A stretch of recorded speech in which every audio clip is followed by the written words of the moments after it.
देखिए फ्रेंड, हम क्या करेंगे अब total number of homomorphism Zn to Zm निकालना सीखेंगे। और उसको सीखने से पहले दो छोटी छोटी थ्योरम मैं आपको बताना चाहूँगा जो कि हमारे लिए इम्पोर्टेंट है। पहली थ्योरम तो ये है, if every infinite cyclic group is isomorphic to Z। आपको अगर कोई भी क्या दे दिया जाए, साइक्लिक ग्रुप दे दिया जाए, ठीक है, और क्या इनफाइनाइट साइक्लिक ग्रुप, तो वो है ना आइसोमॉर्फिक होगा Z के साथ। मान लो आपको ये कहिए एक इनफाइनाइट साइक्लिक ग्रुप है, ठीक है, तो आप सीधा डायरेक्ट बोल देना Z हो गया, ठीक है। यानी कि इनफाइनाइट साइक्लिक ग्रुप के बारे में अगर आपको कुछ भी चीजें स्टडी करना हो तो आप सीधा डायरेक्ट Z के बारे में स्टडी कर लीजिए। जो Z का भी है, जो Z की पास प्रॉपर्टी है, जो नंबर ऑफ द एलिमेंट जिस टाइप के है वही उसके पास आएंगे। अब मैं आपको ये प्रूव करके दिखाने वाला हूं कि आपके पास कोई भी जो है इनफाइनाइट साइक्लिक ग्रुप हो, क्या हो, इनफाइनाइट साइक्लिक ग्रुप, वो क्या होगा, आइसोमॉर्फिक होगा, किसके साथ, Z के साथ, ठीक है। आइए पहले एक बार इसका प्रूफ ले लेते हैं। देखिए, लेट G बी ए इनफाइनाइट साइक्लिक ग्रुप, ठीक है, और एंड लेट ए बिलोंग करता है G में, सच दैट जो G है वो किससे जनरेट होता है, मेरा इस A से जनरेट होता है, मैंने ये मान लिया, ठीक है। वी डिफाइंड एक F डिफाइंड कर दिया, कहां से कहां तक, G से लेके Z तक, कहां से, G से लेके इंटीजर तक, सच दैट कैसे डिफाइंड किया है कि F जब मैं किसी भी एलिमेंट पे लगाऊंगा, इसका एलिमेंट किस फॉर्म का होगा, A की पावर का, यानी कि किस पे अप्लाई करूंगा, A की पावर R पे अप्लाई करूंगा, तब आंसर R आ जाएगा। ये मैंने डिफाइंड किया कि यानी कि मैं क्या करूंगा, F किस पे अप्लाई करूंगा, A की पावर R पे, तो आंसर क्या आ जाएगा, R। ओके, ये मैंने डिफाइंड कर दिया। और मुझे ये प्रूफ करके दिखाना है कि ये जो स्ट्रक्चर मुझे दिखाई दे रहा है G और Z, ये दोनों एक दूसरे के साथ आइसोमॉर्फिक है। क्या ये एक दूसरे के साथ आइसोमॉर्फिक, और आइसोमॉर्फिक मैं जानता हूं कैसे दिखाया जाता है कि इन दो स्ट्रक्चरों को हम आइसोमॉर्फिक कहेंगे कब, जब वहां पे क्या एग्जिस्ट होती हो, एक 1-1 ऑन-टू होमोमॉर्फिक, एक ऐसी मैपिंग एग्जिस्ट हो जो होमोमॉर्फिज्म हो, 1-1 हो, ऑन-टू हो। अगर ऐसा हो जाए वो आइसोमॉर्फिक हो जाएगी मैपिंग, और ये स्ट्रक्चर क्या हो जाएंगे, एक दूसरे के साथ आइसोमॉर्फिक। ओके, तो आइए करते हैं। तो सबसे पहले तो हम ये दिखाएंगे, ये जो हमने डिफाइंड किया है F, that is by this,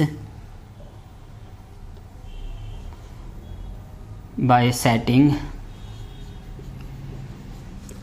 F of A की पावर R किसके इक्वल है, R, ये मैंने माना हुआ है। Okay, we claim that F is a well defined, या we claim that F is a function.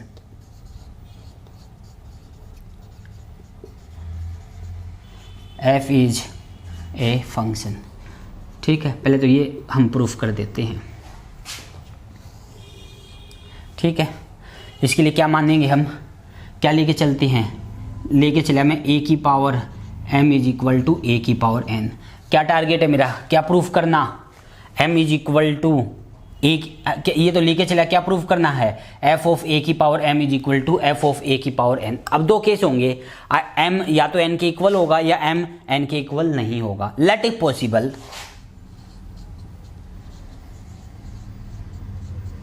मान लो जो M है ना वो N के इक्वल नहीं है।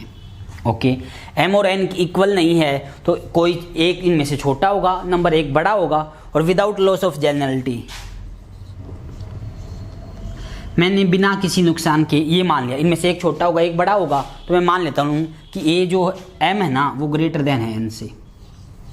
इसका मीनिंग क्या है, इसका मीनिंग ये है कि इनमें से कोई एक छोटा होगा एक बड़ा होगा, मुझे नहीं पता कौन छोटा है बड़ा, तो मैं क्या मान लेता हूँ, मैं ये मान लेता हूँ M बड़ा है। यानी कि इससे ये मीनिंग है कि सिमिलरली दूसरा प्रूफ हो जाएगा, अगर N बड़ा होता तो मैंने क्या मान लिया, M ग्रेटर देन है N से।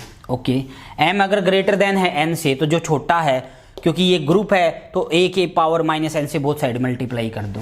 देखो A की पावर M, A की power minus N is equal to A की पावर N इंटू A की पावर माइनस N, ये हो जाएगा A की पावर M माइनस N, ये हो जाएगा A की पावर 0, और ये क्या आ जाएगा, आइडेंटिटी। और हम ये जानते हैं कि किसी एलिमेंट की कुछ पावर करके अगर आइडेंटिटी आ जाए तो उसका जो ऑर्डर है उस नंबर से लेस देन इक्वल टू होता है। ए की पावर m माइनस एन करने पे आइडेंटिटी आ गया तो हम क्या कहेंगे, जो ऑर्डर है ए का that will be the less than equal to m minus one, और m माइनस वन चाहे कुछ भी हो ये आ गया। तो यहाँ से हम क्या बोल सकते हैं कि जो ऑर्डर ऑफ ए है इज ए फाइनाइट। क्या आ गया, वो ए का ऑर्डर फाइनाइट आ गया। ओके, और हम ये जानते हैं ग्रुप हमारा कैसा है, साइक्लिक है। ग्रुप कैसा है हमारा, साइक्लिक। और साइक्लिक ग्रुप में हम ये जानते हैं कि जो ऑर्डर हमारा ग्रुप का होता है वही किसका होता है, एलिमेंट का। अब यहाँ एलिमेंट का ऑर्डर क्या आ गया, फाइनाइट। दैट मीन्स ग्रुप का ऑर्डर क्या आ गया, फाइनाइट। बट ग्रुप कैसा है, इनफाइनाइट। तो इसका मतलब इसका जो ऑर्डर होगा वो क्या होना चाहिए, इनफाइनाइट। बट यहाँ क्या हो गया, ऑर्डर ऑफ ए क्या आ गया, फाइनाइट आ गया। और ये तो कंट्राडिक्ट कर गया किस बात को, that is a infinite cyclic group. क्या था ये हमारा, इनफाइनाइट साइक्लिक ग्रुप था। और यहाँ से जो ऑर्डर ऑफ ए जो है वो फाइनाइट आ गया, that means G is a finite cyclic group. G क्या बन गया, फाइनाइट साइक्लिक ग्रुप बन गया, क्योंकि जी का ऑर्डर उतना ही होता जितना कि उसके जनरेटर का ऑर्डर होता है। तो इसका मतलब हमारा क्या है कि ये जो है कौन, ए जो m है वो n के इक्वल नहीं है। ये जो मैंने मानना था दैट इज ए रोंग, ये हमने गलत मानना है। इसका मतलब ये पॉसिबल नहीं हो सकता। अगर m और n आपस में इक्वल नहीं है और ये आपस में इक्वल आ गए तो इसका मतलब जो ग्रुप है वो हमारा इनफाइनाइट ग्रुप नहीं होगा, वो क्या होगा, हमारा एक फाइनाइट साइक्लिक ग्रुप हो जाएगा। सिमिलर वे में ये प्रूफ, अगर n बड़ा होता है m से तो भी सेम आता, तो ये दोनों केस खारिज हो जाएंगे। m जो है ना तो n से बड़ा हो सकता, ना ही n जो है वो m से बड़ा हो सकता। That is a contradict. ये कंट्राडिक्ट हो गया तो इसका मतलब m और n आपस में क्या आएंगे, इक्वल। कि ये अगर इक्वल हो गए, देखो आयोटा की, ये मत बोल देना बेस सेम है तो पावर सेम होती है। आयोटा की पावर 4 करो, आयोटा की पावर 8 करो, आयोटा की पावर 4 क्या होता है 1, आयोटा की पावर 8 भी क्या होता है 1। ये सेम है, ये सेम नहीं है, इसलिए ये चीज़ मत बोल देना आप कि बेस सेम है तो पावर भी सेम होगी। आयोटा ले लो, आयोटा की पावर 4 और 8 करो, 4 करोगे तो 1 है, 8 करोगे तो 1 है, बेस सेम है, पावर तो सेम नहीं है। तो इसलिए ये मत बोल देना ये सेम है तो ये भी सेम होंगे। बट ये सेम हम क्यों बोल पाए हैं, क्योंकि ये था इनफाइनाइट साइक्लिक ग्रुप।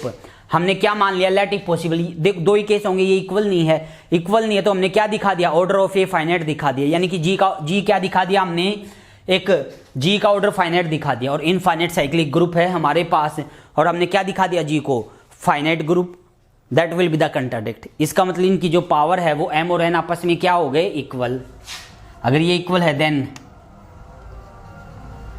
m किसके इक्वल हो, यहां से हम क्या बोल देंगे, अगर ये इक्वल है then m is equal to n, ये हो जाएगा m n के इक्वल हो जाएगा। m की वैल्यू क्या पुट कर देंगे यहाँ से फॉर्मूले से, f ऑफ a की पावर m, और n की वैल्यू यहाँ से पुट क्या कर देंगे, f ऑफ a की पावर n। ये हो गया 1 1, सॉरी ये हो गया वेल डिफाइंड। क्या लेके चला मैं, a की power m is equal to a की पावर n, और फिर हमने मान लिया let it possible m not equal to n। अगर m इन n के इक्वल नहीं है तो क्या आ गया हमारा, ऑर्डर ऑफ ए फाइनाइट आ गया। यानी कि जो जी ग्रुप है वो एक फाइनाइट ऑर्डर का साइक्लिक ग्रुप आ गया, जबकि ये इनफाइनाइट साइक्लिक ग्रुप है जो कि कंट्राडिक्ट हो जाएगा। इसका मतलब ये क्या आएंगे, m और n इक्वल। m और n इक्वल है तो m की वैल्यू देखो, f ऑफ a की पावर r क्या है, r, तो m क्या हो जाएगा, m को लिख सकता हूँ f ऑफ a की पावर m, और n को लिख सकता हूँ f ऑफ a की पावर n। क्या लेके चला था, a की power m is equal to a की पावर n। क्या दिखा दिया, f ऑफ a की power m is equal to f of a की पावर n। इसका मतलब ये क्या हो गया, वेल डिफाइंड। यानी कि ये जो f हमने डिफाइंड किया that is a function. Function तो हो गया ये, ठीक है। अब क्या प्रूफ कर लेते हैं हम, ये प्रूफ कर लेते हैं ये होमोमॉर्फिज्म है। लेट कोई दो मेंबर ले लिए, a की पावर m और a की पावर n, ये कोई दो मेंबर है g के, ठीक है। क्या लेके चला मैं, f लेके चला a की पावर m प्लस a की पावर n। क्या हो जाएगा, f ऑफ a की पावर m प्लस मल्टीप्लीकेशन यहाँ तो m प्लस n। क्या आंसर आएगा, अकॉर्डिंग टू दिस पावर आ जाएगी m प्लस n, ये आंसर आ जाएगा। m की वैल्यू पुट कर दो, m क्या है, f ऑफ a की पावर m प्लस इसकी वैल्यू पुट कर दो एफ ऑफ ए की पावर एन।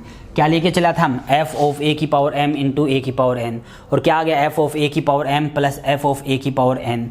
इसका मतलब यहाँ से हम क्या बोल देंगे, जो ये फंक्शन डिफाइंड किया गया है यहाँ से हम क्या बोल देंगे, एफ इज होमोमॉर्फिज्म। यहाँ से क्या बोल देंगे, एफ क्या हो गया हमारा, होमोमॉर्फिज्म हो गया। अब दिखाते हैं इसको 1 1। देखिए 1 1 के लिए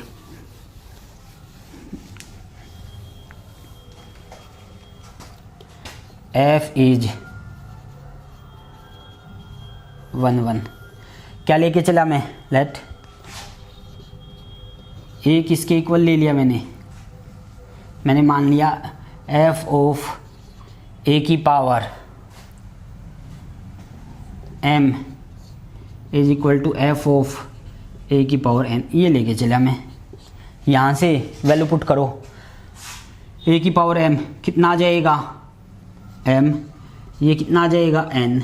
ये दोनों एलिमेंट सेम है। अगर ये दोनों एलिमेंट सेम है तो इसको जब किसी नंबर की पावर पे लिखा जाएगा, इसको लिखो या इसको लिखो, सेम आंसर देंगे। क्या देंगे, ये सेम आंसर। क्या लेके चला था, एफ ऑफ ए की power M is equal to F of A की पावर एन। इसकी वैल्यू पुट कर दी एम, इसकी वैल्यू पुट कर दी एन। ये दोनों सेम है। अगर ये दोनों सेम है तो इसको ए की पावर में जब लिखा जाएगा तब भी सेम आएगा। तो इसका मतलब ए की क्या लेके चला था, एफ ऑफ ए की power M is equal to F of A की पावर एन। क्या आ गया, ए की power M is equal to A की पावर एन। यहाँ से हम क्या बोल देंगे, एफ इज 1 1। यहाँ से हम क्या बोल देंगे, एफ क्या आ गया हमारा, 1 1 आ गया। अब क्या प्रूफ करके दिखाना है मुझे, ऑन टू। क्या प्रूफ करना है अब मुझे, ऑन टू। आइए करते हैं ऑन टू का प्रूफ। ऑन टू के लिए राइट हैंड साइड का कोई मेंबर लेना होगा। लेट कोई मेंबर ले लिया, टी मेंबर ले लिया मैंने, कोई कहाँ का, जेड का। देयर एग्जिस्ट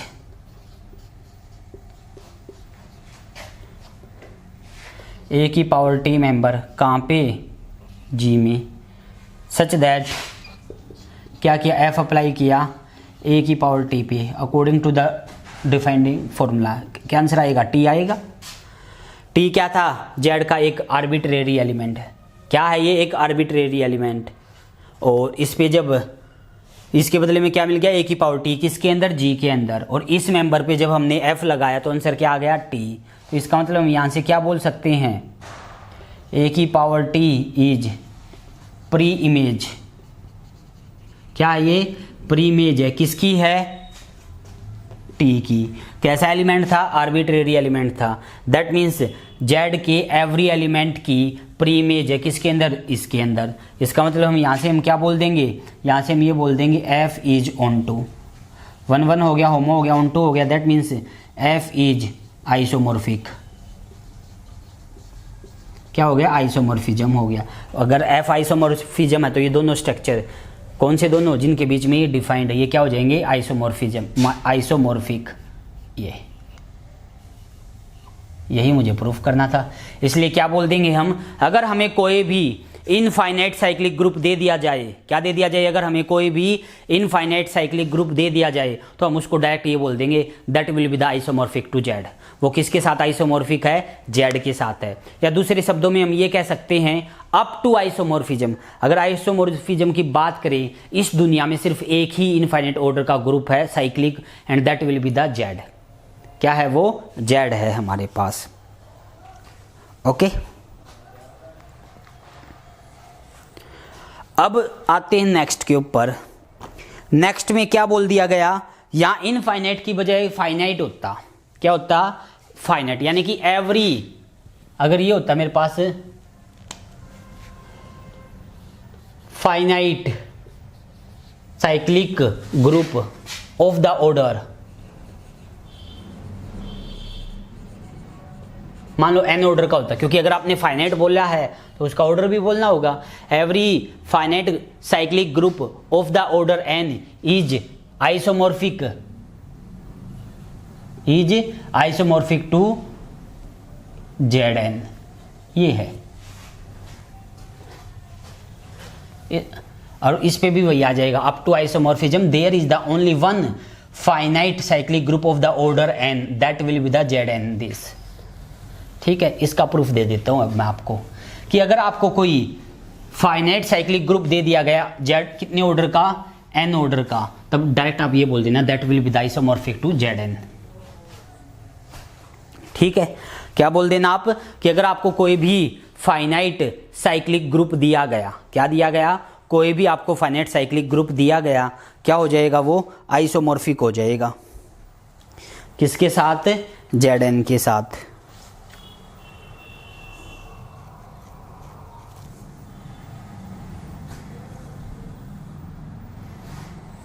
आइए करते हैं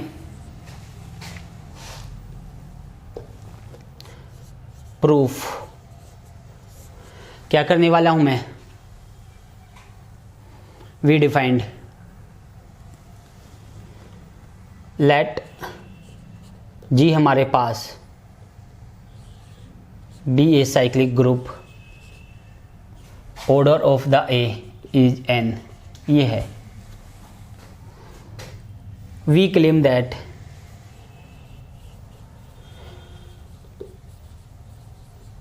जो ये G है that will be the isomorphic to Z N. We define, मुझे ये क्लेम करना ये है, तो मैं क्या करने वाला हूं, एक मैपिंग डिफाइन करूंगा जो इनके बीच में क्या बनती हो, आइसोमॉर्फिक बनती हो। Let we define F mapping कहाँ से कहाँ तक, G से लेके जेड एन तक। और कैसी है वो कि f अगर आपने इसके मेंबर पे साइक्लिक है, ये इसका मेंबर a की पावर कुछ होगा, a की पावर अगर r पे अप्लाई किया तो आंसर वही r दे रहा है। और फिर r के बारे में बता दो, r is the less than equal to 0, greater than equal to 0, less than n, क्योंकि जेड एन में जो भी क्या होगा n से डिवाइड करके रिमाइंडर लिखा जाता है, तो ये बता दो। ऐसे डिफाइन कर दिया आपने। ये जो मैपिंग है हमारी, या ये बोल दो बाय सेटिंग, ऐसे सेट किया है हमने इसको कि f ऑफ a की पावर r है वो r आना चाहिए और r 0 और n के इसके बीच में होगा। ओके, अब मैं ये प्रूफ करने वाला हूँ। ये जो मैपिंग है हमारे पास, क्या है ये हमारे पास कि पहली बात तो ये वेल डिफाइंड है, होमोमॉर्फिज्म है, 1 1 है, ऑन 2 है। सेम प्रूफ चलेगा जैसा कि उसका चला था। क्या इसका जो प्रूफ है वो सेम चलेगा जैसे कि पिछली थ्योरम का चला था हमारा। ठीक है, और जब करोगे तो आप क्या पाओगे, ये कि हाँ ये भी हमारा सेम हो जाएगा जैसे कि हमने पिछला किया था। तो ये क्वेश्चन आपको ट्राई कर लेना है। क्या कर लेना है, ये ट्राई कर लेना एज इट इज है जैसे पिछली करी थी मैंने सोल्व। अब इसकी एक करोलरी है। क्या है इसकी एक करोलरी, आइए करते हैं। क्या है करोलरी,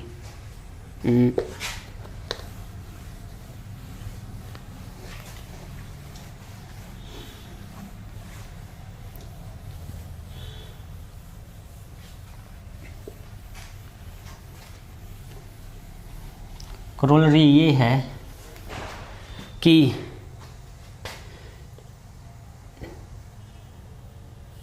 जेड अपॉन में जो एन जेड है that will be the isomorphic to Z N, ये हमारी करोलरी है। देखिए इसको करवाने से पहले एक चीज़ पे आऊँ। मान लो आपको जेड दे दिया जाए। जेड क्या है, 0 1 2 3 4 -1 -2 -3, ये है। ठीक है, मान लो मैं आपको ये कहूँ 3z निकालो। 3z में 3 के मल्टीपल 0 3 6 9 -3 -6 -9,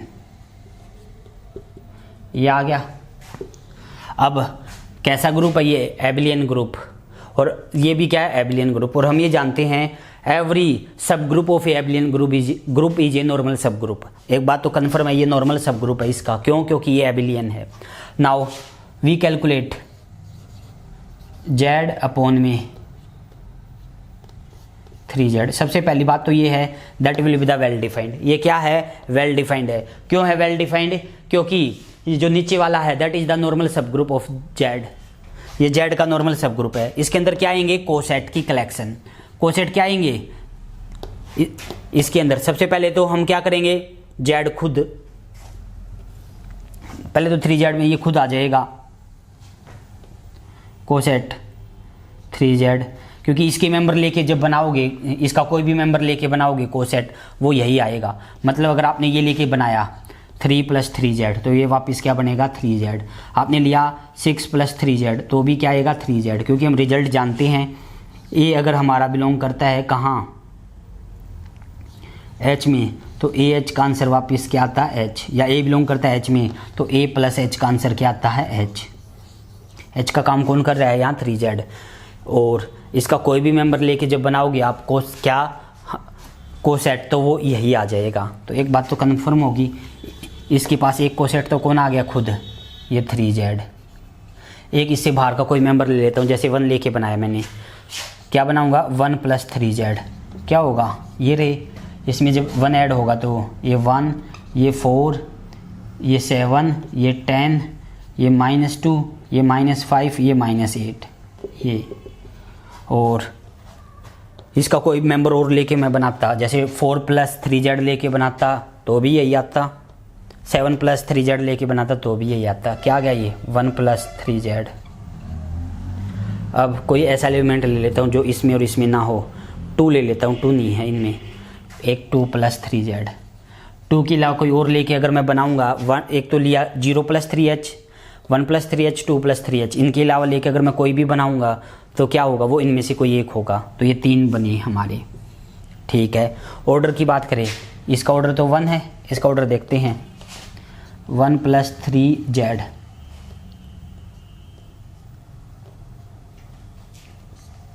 इसकी पावर 2 करी, क्या होगा ये 2 + 3z।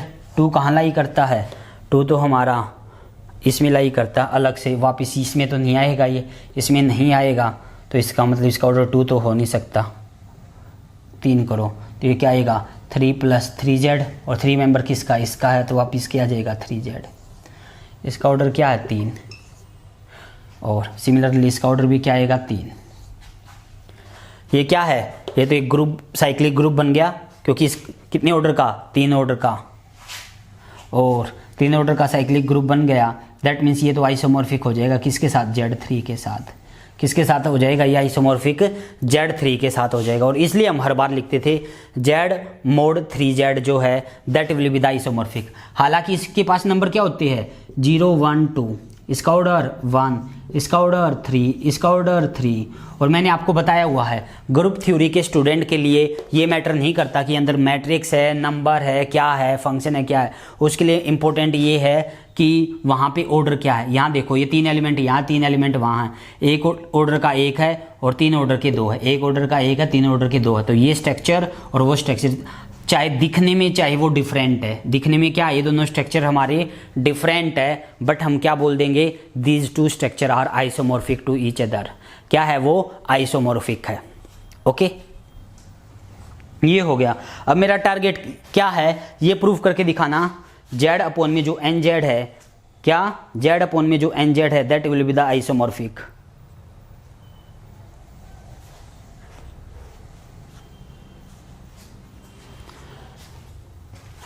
आइए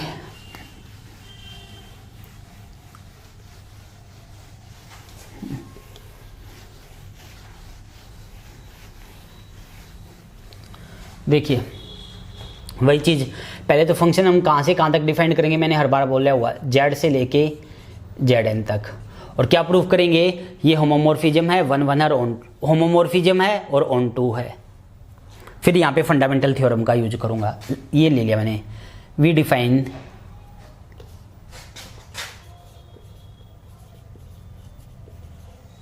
f यहाँ से यहाँ तक बाय सेटिंग। कैसे डिफाइन कर दिया कि f अगर मुझे किसी x पे अप्लाई करना है ना, तो आंसर मुझे लेना x mod n, ये लेना मुझे, ठीक है। और फिर इसके बारे में बता दो x greater than equal to 0 less than n। मतलब समझते हो, जो भी है उसको n से भाग करके रिमाइंडर लिखना है। क्या करना है, n से भाग करके रिमाइंडर लिखना। ये मैंने मैपिंग डिफाइन करी आपको सर, ये क्योंकि मुझे आंसर इसके अंदर रखना है। इसके अंदर कब रहेगा, जब रिड्यूस कर दो उसको मैं मोड n से, मतलब जो भी आंसर आ जाए हमारा उसको क्या करें हम मोड n से रिड्यूस कर लें, किससे रिड्यूस कर ले, मोड n से। आइए सबसे पहले तो मैं इसको वेल डिफाइंड दिखाता हूँ। वेल डिफाइंड के लिए दो मेंबर ले लेता हूँ। लेट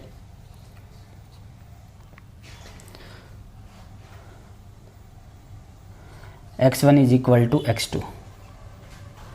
x1 और x2 क्या है, इक्वल है। एक बात बताना, x1 और x2 जब इक्वल है तो इसका मतलब इसको जब किससे भाग करेंगे हम, मोड n से भाग करेंगे तो भी रिमाइंडर सेम देंगे। यानी कि अगर ये इक्वल है तो यहाँ से क्या आएगा, x1 मोड n और ये x2 मोड n, ये क्या आएंगे, सेम। इसका नाम क्या हो जाएगा, f ऑफ x1, इसका नाम क्या हो जाएगा, f ऑफ x2। क्या हो गया ये हमारे पास, ये हमारे पास हो गया वेल डिफाइंड। अब क्या दिखाएंगे हम इसको अब हम दिखा देते हैं 1 1 नहीं, होमो 1 1 तो दिखाना ही नहीं है। होमो के लिए क्या किया, लेट किया x, y, ये दो मेंबर है z के, ठीक है। f लेके चला मैं x y पे, अकॉर्डिंग टू द रूल क्या आएगा, operation x plus mode n क्या हो जाएगा, x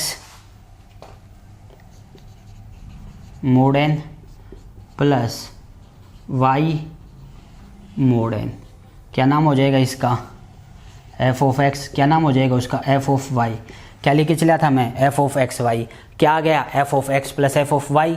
इसका मतलब f क्या हो जाएगी, होमोमॉर्फिज्म। क्या हो जाएगी, f होमोमॉर्फिज्म। ऑन टू के लिए देखिए,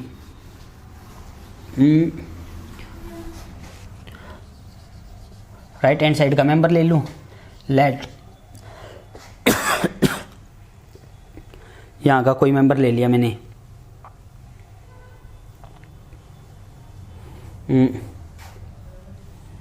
कोई आर मेंबर ले लिया, किसका, जेड का, ठीक है। तो क्या कहेंगे, ये आर मेंबर यहाँ है तो आर क्या होगा, 0 और n के बीच में होगा, तो आर मेंबर कहाँ भी होगा, ये हमारा जेड के अंदर भी होगा। क्या करेंगे, f ऑफ r अप्लाई करेंगे तो क्या आएगा, r मोड n के अंदर। और r किस कहाँ बिलोंग करता है, 0 और n के बीच में है, तो मोड लगाएंगे तो वापस यही रह जाएगा ये इसका आंसर। तो इसका मतलब क्या आएगा, इसका आंसर तो r ही रहेगा ये, और r ही रहेगा तो इसका मतलब हम क्या बोल देंगे, r is pre image of r। तो इसका मतलब हम क्या बोल देंगे, दैट इज, क्या हो गया ये हमारे पास ऑन टू। और ऑन टू हो गया तो अब लगा देंगे यहाँ फंडामेंटल थ्योरम। फंडामेंटल थ्योरम क्या कहती है हमें, जेड अपॉन में कर्नल एफ आइसोमॉर्फिक है जेड एन के साथ, ठीक है।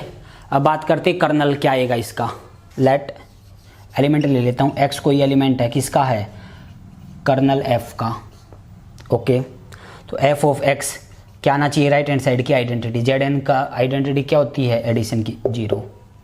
एफ एक्स इसको पुट करो, आंसर क्या है, X log N is equal to 0, ये है। एक बात बताओ, एक्स एक ऐसा नंबर है जिसको एन लॉग नहीं, मोड, एक्स एक ऐसा नंबर है जिससे एन से भाग करके रिमाइंडर 0 आता है। एक्स क्या होता है, रिमाइंडर लिखा जाता है, क्या लिखा जाता है, रिमाइंडर। एक बात तो कन्फर्म है, ये अगर 0 आया है n से भाग करके, तो एक बात तो कन्फर्म है, x क्या रहा होगा, या तो n या 2n या 3n, यानी कि n का मल्टीपल रहेगा तभी रिमाइंडर 0 देगा ये, है ना। x कर्नल का है, ये 0, ये क्या होता है, that will be the remainder n से डिवाइड करने के बाद, और रिमाइंडर आ गया, ये इक्वल है 0, यानी कि रिमाइंडर 0। रिमाइंडर 0 कब आएगा, जब x क्या रहा हो, x will be the multiple of n, यानी कि x किसके बराबर रहा हो, मल्टीपल ऑफ n, क्या रहा हो, मल्टीपल ऑफ n, यानी कि n z, ये रहा हो।